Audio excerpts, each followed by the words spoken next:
Hello, everybody, and welcome to Pick a Stack Wednesday, the best day of the week. We're starting off with some Lemurian Saint Germain singing bell. This raises the frequency of me and you and the crystals that are in front of me and the cards and the plants that are behind me and this whole space. And it's glorious. If you're new to Pick a Stack Wednesday, this is what we do here. You think of an idea, issue, or question pertaining to yourself, your loved ones, your community, or the world, and then you choose a stack. Today, stack number 1 is the Self-Love Oracle by Akal Pritam. Stack number 2 is the Tarot of Dreams by Cyril Marchetti. And stack number 3 is Stacey DeMarco's The Elemental Oracle.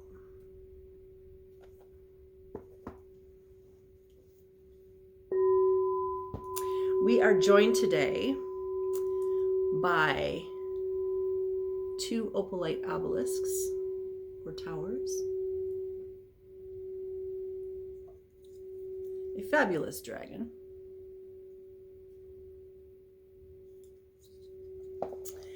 and Mike's portal.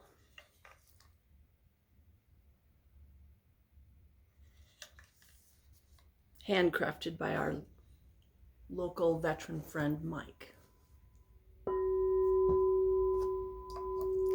These items bring in the energy. They raise the frequency here, just like this does. That's what crystals do.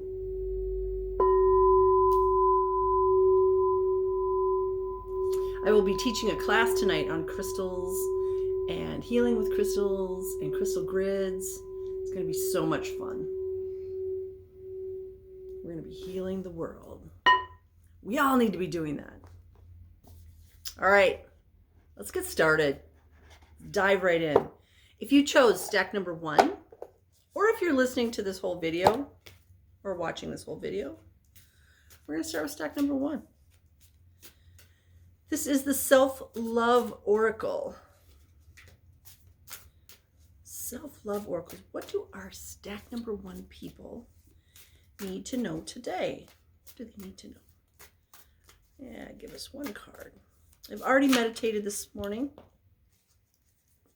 Apparently that's the one.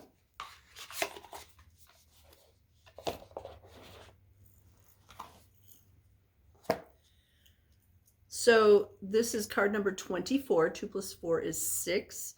The 6th card in tarot is all about love. And this card is for the third eye chakra, and it says ritual self-devotion. Try not have too much glare there. I got lights above me and skylights. So self-devotion, card number 24.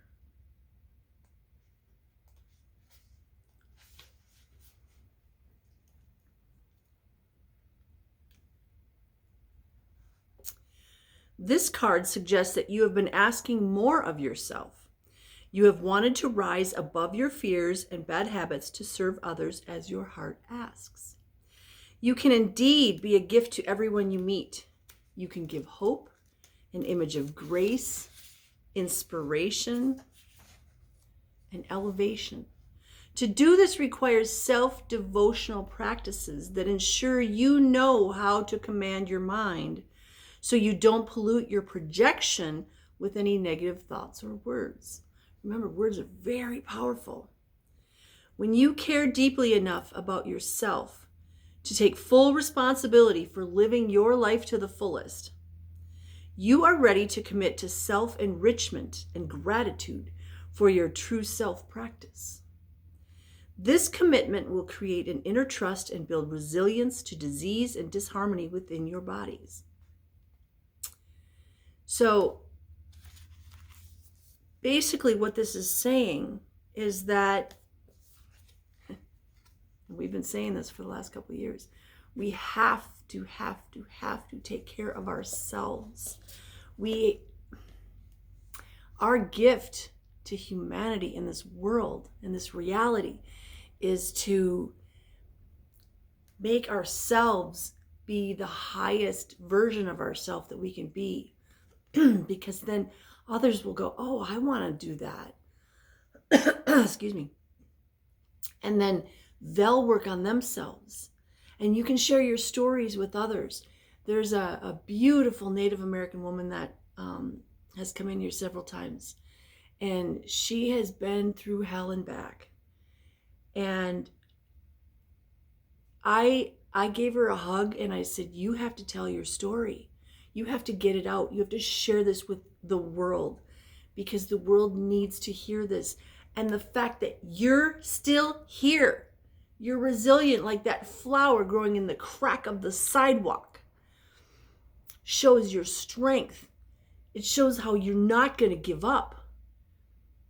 And that is powerful. And people need to hear that because there's other people hurting out there. Right now, there's so many people hurting. And they need to hear our stories of strength and resilience. We're all weeds growing in the cracks of the sidewalk. And some of us don't grow because we're scared. We've been beaten down so many times that we're like, yeah, I'm just going to give up. We need to hear these power stories. So if you have a power story, you need to share it. But in the meantime, you need to be working on yourself to make yourself be the highest yourself that you can be. Now, with all these CMEs, coronal mass ejections, and with all these solar flares and solar winds and solar storms coming in, it's sending plasma energy to us, and it's amplifying our emotions and it's amplifying our emotions and other things too, but we'll just stop with emotions. If you're in a really good place, these plasma energies make you feel higher. If you're in a low place, they make you feel low or lower. So it's crucial at this point in time that each one of us makes sure that we are up here as high as we can be. Now, I'm not talking about with drugs, okay? So get your mind out of the gutter. I'm talking about with crystals, with tuning forks, frequency music, singing bowls, with the things that bring us joy. If spending time with your grandchildren is what brings you joy, then you need to be doing that. And if you can't be with your own grandchildren, be with somebody else's. You know, go visit that friend whose grandchildren are visiting. Help her out. Help him out. Kids need to be with elders, with the wise ones. So this is a message to you to work on yourself, whatever that means. Meditating, playing with crystals, taking a long hot bath, walking in nature, going out and taking photographs of nature, coming up with a new hobby. I think I'm actually going to start snowshoeing this winter, which just blows my mind, but it keeps calling me. And it's like, okay, it's a good way to be out in nature. So whatever this means to you, work on yourself. And I'm not going to say start working on yourself because I know everybody's working on themselves, even if it's a tiny little bit. Changing the way you eat, getting more sleep, doing something to improve you. This doesn't mean necessarily learning a new skill. Okay, this means taking care of you, opening your heart to something. We got to have open hearts, you guys. We got to have open hearts. We have to have empathy and compassion for each other because all this stuff that we're going through and whatever's coming, it's big and our hearts need to be full of love. Okay? So, empathy, compassion, self-devotion. This is not selfish. This is self-full, self-love. Okay? What do you need to do to fill your heart with love? What do you need to do? Because that cup needs to be full. Oof, that's pretty powerful. Let's fill our cup with some Lemurian Saint Germain singing bell.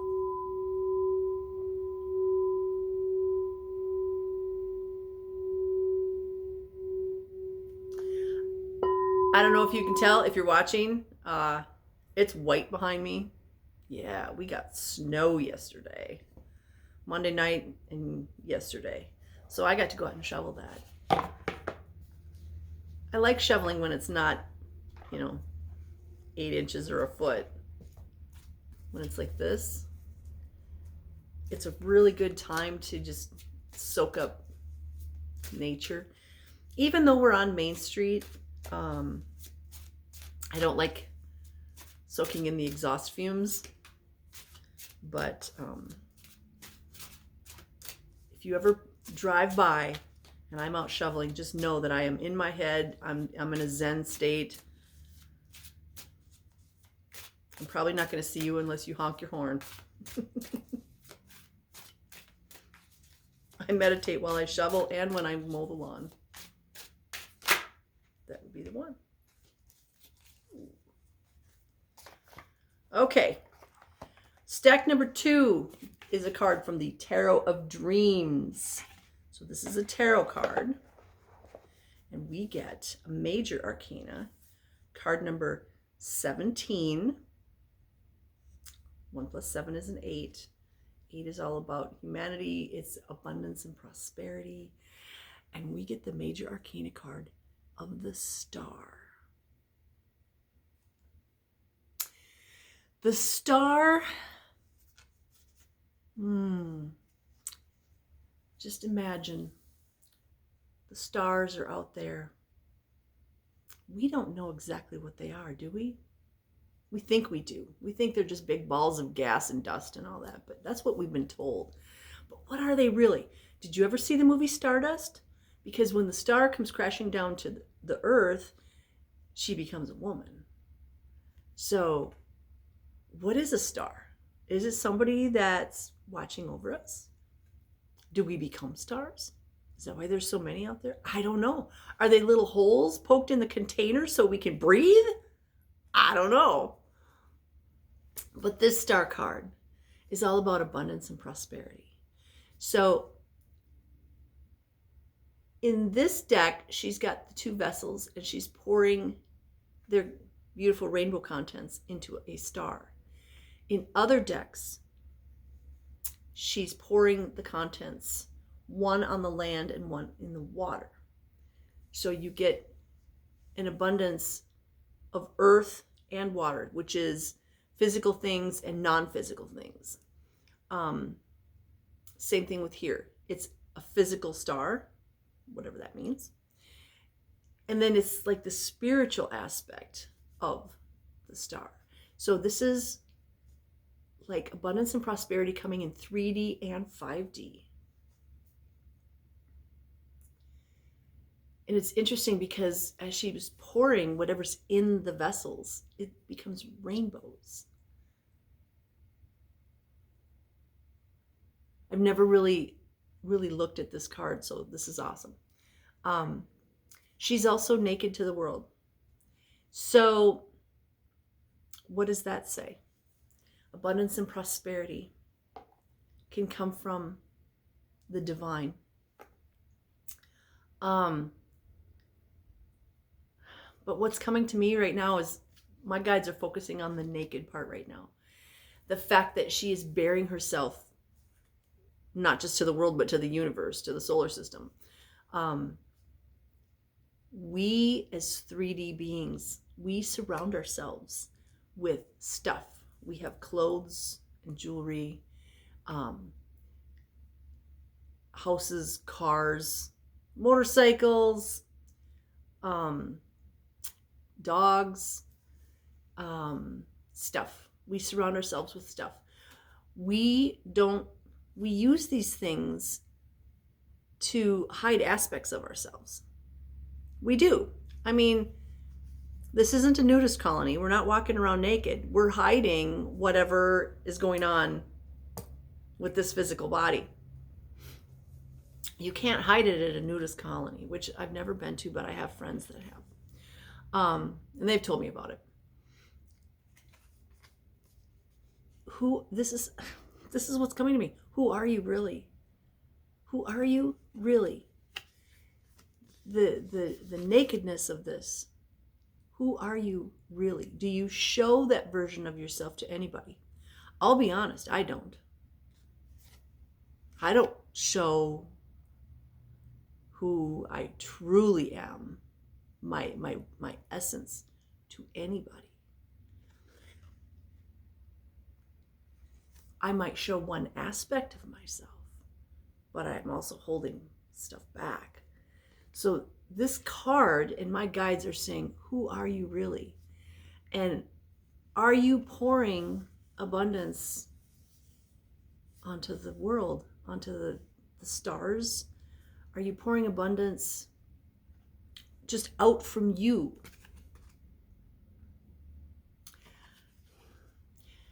In stack number 1, we had the card for self-devotion. We need to take care of ourselves. This card is saying we need to pour out, not our own energy. She's not pouring out her own energy, okay? This is divine energy. She went over to the well up there, filled her vessels, and then she's pouring that out. We need to be doing that. So if you chose stack number 2, this is all about giving to others, to the world, to the earth, to the water, to the air, to animals, to plants. We need to be giving. When we give, we also receive. When I give this way, with no expectation, I receive this way. When I drive out to the res in South Dakota and give there, 3 months later, I receive from over here. And they're not connected in any way. It's just the universe going, okay, good job. Pat on the back. Here's something for you. But you don't do it with the expectation of receiving anything. That's the key.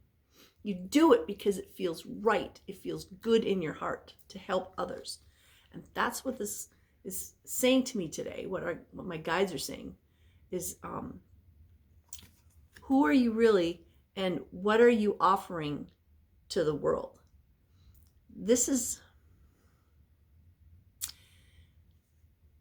It's the Aleph in Hebrew. The Aleph, the meaning of the Aleph is the bridge between heaven and earth.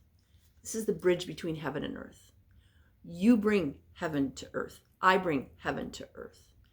When I help somebody, when you help somebody, we are bringing heaven to earth. Earth is the physical 3D reality. Heaven is like 5D. So we gift to others. We gift to the world. Every time we do a healing on planet Earth, we are helping not just Mama Earth, but everybody who lives on her. If I am giving to a group of people, a family, or even just one person, I'm helping the whole world. So there's a lot going on in this card today. Who are you, and what are you gifting to the world? Wow, that's powerful.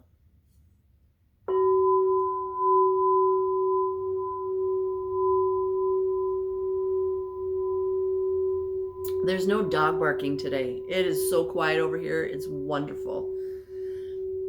They're in the house. They're not over here with me. I decided I didn't even want to deal with them.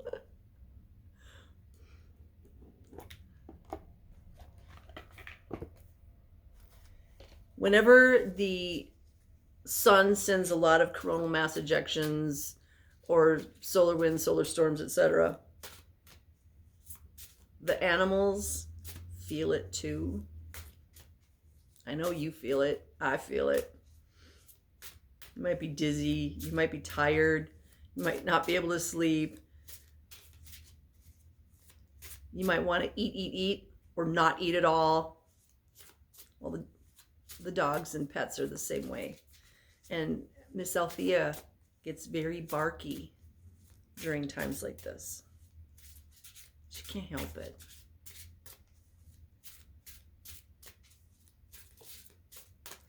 All right. If you chose stack number 3, you're going to get a card from the Elemental Oracle deck. What do our people need to know? What do our people need to know today?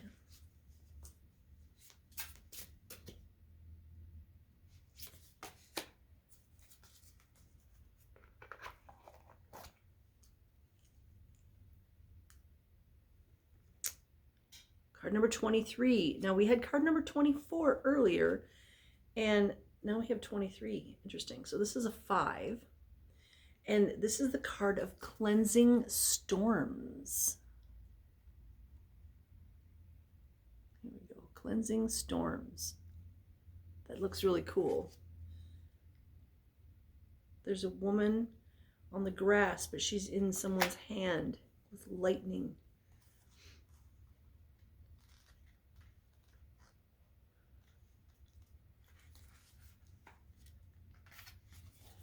Sometimes you need to raise a lot of energy to blow away what you no longer need. An issue will come to a dramatic head. Cleanse your body. Let go of what you feel you no longer need. Boy, we all need to be doing that. Be specific in your release and harm as little or as few as you can. Storms are created when a center of low pressure develops with the system of high pressure surrounding it. Thunderstorms frequently form within areas where a warm, moist air front collides with and borders cool air fronts. Spectacular, beautiful, and somewhat dangerous, these storms can also hurl out hail. Watching a storm come in over the ocean or watching storm clouds form is often an awe-inspiring sight. Watching big steely gray clouds come in from the horizon at the end of a steaming hot day was a common occurrence where I grew up. We would watch the clouds form and drop their heavy, watery burden, big fat drops hitting the bitumen and causing steam to rise from the road. We always experienced a feeling of all that intensity coming to a head and a comfortable coolness replacing it. And I don't know about you, but when there's a storm, can you feel like the electricity in the air? It's really cool. At least I think it is. Storms raise a lot of energy through movement and kinetic power, and many witches and shamans love to channel that energy into workings and spells. Lightning water. A lot of people use lightning water. So if it's raining and there's a thunder and lightning storm, you want to collect that water and use that for different things that you're doing because there's a lot of power in that. You can also use it for cleansing some of your crystals. Cleansing and charging, excuse me. Standing in a safe place, plugging into storm energy is a fantastic way to charge your own body's batteries as well as to practice holding and directing energy.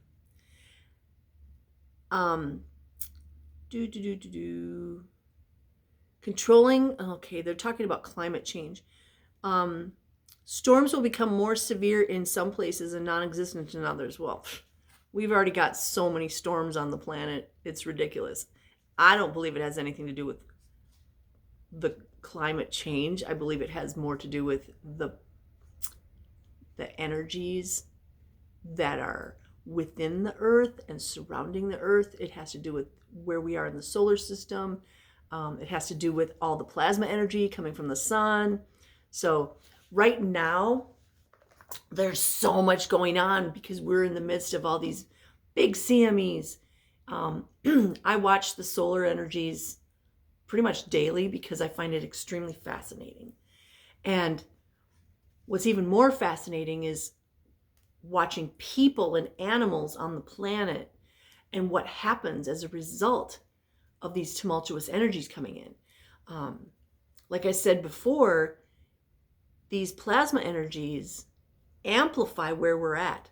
So if you have a group of people that are angry, they're going to be even more angry and they're going to do some really stupid stuff. If you have a group of people that are really happy, they're going to be even happier. They're going to reach that state of bliss and ecstasy.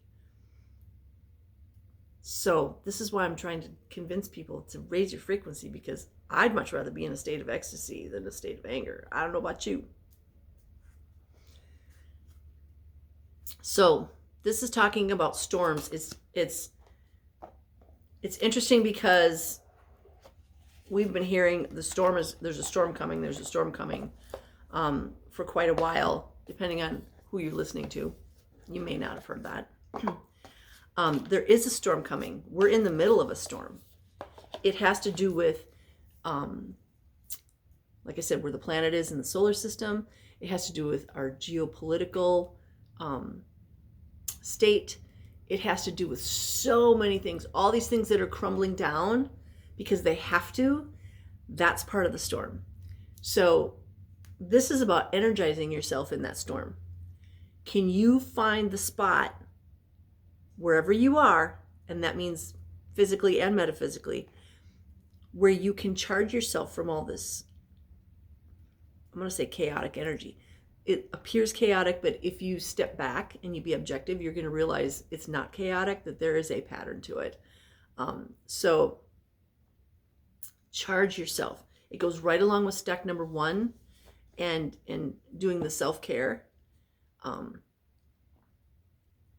They're very similar, except stack number 3 is saying that you can charge yourself and do self-care with the storm. Use the storm to bring you energy. So maybe that's why yesterday when I was shoveling the sidewalk, that I was feeling so good, because we just had this little snowstorm. I mean, we call it a snowstorm. It wasn't really a storm. It was just snowing. But it felt so good to be out there. I was soaking in all the energies from that snowstorm and using it to raise my energy. Whenever there's a big snowstorm and the snow is sticky, we send our kids outside to play and build a snowman and maybe go sledding and stuff like that. Those kids were like, man, they have so much energy. Why do they have so much energy? I'm just standing inside, drinking my hot cocoa and watching them, because they're outside and getting charged by that storm energy. Ooh, food for thought. Wish I would have known that back in the day when my son was little, but I didn't. It's all good. I think I'm going to take up snowshoeing. That was my affirmation, by the way. Thank you for joining me. I love you guys, and I'm sending everybody out there lots of blessings of love, light, peace, joy, happiness, success, divine health, and all good things, because I know you're worthy. I know you deserve it all. We all do. And we got to be doing self-love, and we got to be showering blessings upon the whole world, physically and metaphysically. And we got to be taking care of ourselves. Come on. It's not that hard. Take some time every day. Do a little something, something for yourself, okay? Even if it's just 5 minutes of quiet in the car. You need it to charge your batteries. Have a beautiful day, my beautiful soul family. I love you guys. Mwah. You'll see me again soon. Namaste.